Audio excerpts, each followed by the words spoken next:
Hello friends, मैं बिंदु शिंगारी आपकी एस्ट्रोलॉजी, न्यूमरोलॉजी और वास्तु कोच आप सभी का दिल से स्वागत करती हूं अपने यूट्यूब चैनल पर। जैसे कि आप सब जानते हैं, मैंने आपके साथ वास्तु की एक सीरीज स्टार्ट कर रखी है जिसमें मैं आपको बता रही हूं कि घर अगर वास्तु के हिसाब से बना हुआ हो तो उसमें रहने वालों को क्या क्या फायदे हो सकते हैं। पिछले 3 वीडियोस में मैंने आपको बताया कि कैसे आसान से वास्तु टिप्स यूज करके आप क्लैरिटी ऑफ माइंड को बढ़ा सकते हैं, आप जॉय एंड हैप्पीनेस को बढ़ा सकते हैं, इसके साथ साथ पर्सनल इन्फ्लुएंस को भी बढ़ा सकते हैं। आज के इस वीडियो में हम बात करेंगे कि हम एंजाइटी को कैसे ओवरकम कर सकते हैं वास्तु की हेल्प से। एंजाइटी होती क्यों है? जब कोई भी थॉट एक बहुत ज़्यादा बार हमारे दिमाग में एक लिमिट से आगे बढ़ जाता है तो वो एंजाइटी का रूप ले लेता है। एंजाइटी करती क्या है? एंजाइटी क्या करती है? हमें परेशान रखती है। और आज की डेट में परेशानी नहीं चाहिए किसी को भी। हर कोई खुश रहना चाहता है। हर कोई चाहता है कि मैं हेल्दी रहूं, मेंटली, फिजिकली, इमोशनली, फाइनेंशियली, जैसे भी हो मैं हेल्दी रहूं। तो उसके लिए हम जानते हैं कि ऐसे कौन से उपाय करे जाएं जिससे कि हम एंजाइटी को ओवरकम कर सकें। सबसे पहला उपाय जो आपको करना चाहिए वो ये है कि आपको इंश्योर करना चाहिए कि जो आपके घर का नॉर्थ ईस्ट डायरेक्शन है वहाँ पर टॉयलेट ना बना हुआ हो। क्योंकि नॉर्थ ईस्ट डायरेक्शन जो होता है ये वास्तु में वास्तु पुरुष का माइंड होता है। अगर हम अपने घर में जो हमारे घर का नॉर्थ ईस्ट है वो वास्तु पुरुष का माइंड है, तो अगर हम अपनी बॉडी की बात करें तो हमारा जो दिमाग है वो नॉर्थ ईस्ट डायरेक्शन है। अगर हम नॉर्थ ईस्ट डायरेक्शन में टॉयलेट बनाएंगे तो आप खुद सोच सकते हैं कि ऐसे दिमाग में कैसे थॉट्स आएंगे। तो इंश्योर करिए कि आपके घर में नॉर्थ ईस्ट डायरेक्शन में बाथरूम ना हो। अब आप पूछेंगे कि बाथरूम कौन सी डायरेक्शन में होना चाहिए, तो ये बाथरूम आपका साउथ वेस्ट डायरेक्शन में होना चाहिए। ऐसा करने से आपका जो ये वास्तु दोष है ये खत्म हो जाएगा और नॉर्थ ईस्ट डायरेक्शन जो हमें क्लैरिटी ऑफ माइंड देता है, आपको दिमागी शक्ति देगा, आपको क्लैरिटी ऑफ माइंड देगा। सेकंड वास्तु टिप, आपको क्या करना है, नॉर्थ ईस्ट डायरेक्शन में कोई भी हैवी ऑब्जेक्ट नहीं होना चाहिए। यहाँ पे स्टोर रूम नहीं होना चाहिए। इस डायरेक्शन में आपके कोई भी मीटर नहीं लगा होना चाहिए, कोई हैवी ऑब्जेक्ट नहीं होना चाहिए, या फिर वॉशिंग मशीन इस डायरेक्शन में नहीं होनी चाहिए। अब वॉशिंग मशीन क्यों नहीं होनी चाहिए? क्योंकि नॉर्थ ईस्ट डायरेक्शन माइंड का है। वॉशिंग मशीन का काम होता है चर्निंग का, ये चर्निंग करती है, गोल गोल घूमती है।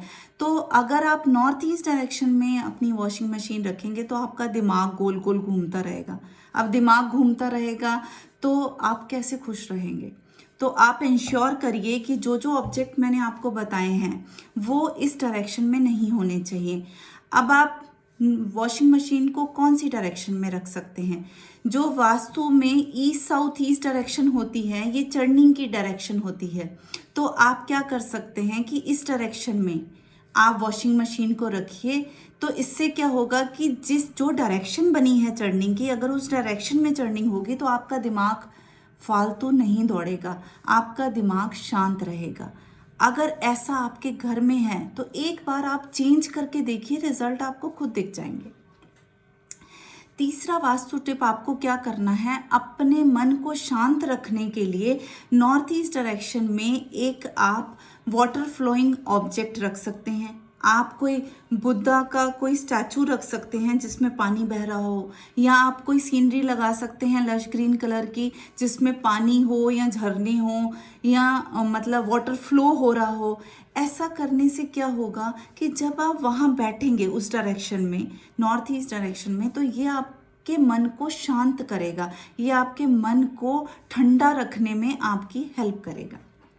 नेक्स्ट वास्तु टिप जो आपको यूज़ करना चाहिए वो ये है कि कभी भी, जैसे मैंने आपको बताया कि मंदिर नॉर्थ ईस्ट डायरेक्शन में होना चाहिए, इस तरह से आपको ध्यान रखना चाहिए कि कभी आपका मंदिर गलती से भी साउथ वेस्ट में नहीं होना चाहिए, साउथ ऑफ साउथ वेस्ट।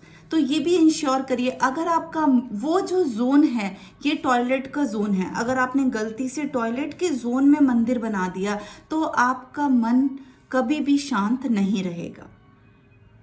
इसके साथ साथ आपको क्या करना चाहिए कि आपको जब भी आप सोएं तो इंश्योर करें कि जब भी आप सो रहे हैं आपका सर या तो साउथ डायरेक्शन में होना चाहिए या फिर ईस्ट डायरेक्शन में होना चाहिए। ये दोनों डायरेक्शन इंश्योर करती हैं कि जो हमारा माइंड है सोते समय फालतू का ना सोचे, दिमाग मतलब जैसे कि कईयों को नींद ही नहीं आती, इतना ज़्यादा दिमाग रात को सोते समय भी भागता रहता है कि नींद आने में भी दिक्कत होती है। तो जब आप साउथ डायरेक्शन में सोएंगे तो ये इंश्योर करेगा कि आपको शांति मिले। ईस्ट डायरेक्शन और साउथ डायरेक्शन ये दोनों डायरेक्शन आपने ध्यान रखनी है, ना तो आपने नॉर्थ की तरफ सर करके सोना है और ना ही वेस्ट की तरफ। लास्ट जो आपको करना है वो ये है कि अगर आप चाहते हैं कि आपका मेंटल जो हेल्थ है वो हमेशा आप मतलब मेंटली बहुत ज़्यादा स्ट्रॉन्ग रहें, तो उसके लिए आप रोज़ अपने लिए टाइम निकाल कर थोड़ी देर के लिए योगा, मेडिटेशन और प्राणायाम ज़रूर करें। ऐसा करने से हमारी बॉडी जो है ये एक एंडोर्फिन नाम का हार्मोन होता है हमारी बॉडी के अंदर जिसको रिलीज़ करती है। ऐसा करने से क्या होता है कि हमारे माइंड को जब हम बहुत ज़्यादा योगा या मेडिटेशन या प्राणायाम करते हैं तो हमारे माइंड को, मेडिटेशन से तो माइंड रिलैक्स रहता है हम सबको पता है, प्राणायाम से ऑक्सीजन का जो लेवल है ये बॉडी में बढ़ने लग जाता है। जितनी ज़्यादा हमारी बॉडी के अंदर ऑक्सीजन होती है उतना ही ज़्यादा हम चार्ज अप रहते हैं, हमारी बैटरी चार्ज रहती है। तो आप इंश्योर करें कि आप कम से कम 10 मिनट, 15 मिनट, आधा घंटा, 1 घंटा, आप मेरे से पूछेंगे तो मैं आपको कहूँगी कि मिनिमम 1 घंटा प्राणायाम रोज़ करें। ये आपके मूड को अपलिफ्ट करने का एक रामबाण इलाज है। आप ऐसा करके देखिए, इसके जो लाभ आपको मिलेंगे वो मतलब बयां करने भी मुश्किल है। तो आप ये इतना सा उपाय करिए, इसके साथ साथ जो आपको वास्तु टिप्स बताए हैं वो यूज़ करिए। उसके बाद आप एंजाइटी तो आपकी ऐसे भाग जाएगी कि आपको पता ही नहीं चलेगा कि मतलब ये मैं परेशान रह क्यों रही थी, आप इतना खुश रहना स्टार्ट कर देंगे। तो फ्रेंड्स, अगर आपकी कोई भी मतलब वास्तु से, एस्ट्रोलॉजी से, न्यूमरोलॉजी से रिलेटेड कोई भी क्वेरी हो तो आप कमेंट्स में लिख के बता सकते हैं, आप मुझे कॉल कर सकते हैं। आज के लिए इतना ही, जल्दी आपसे फिर मुलाकात होगी, तब तक के लिए धन्यवाद।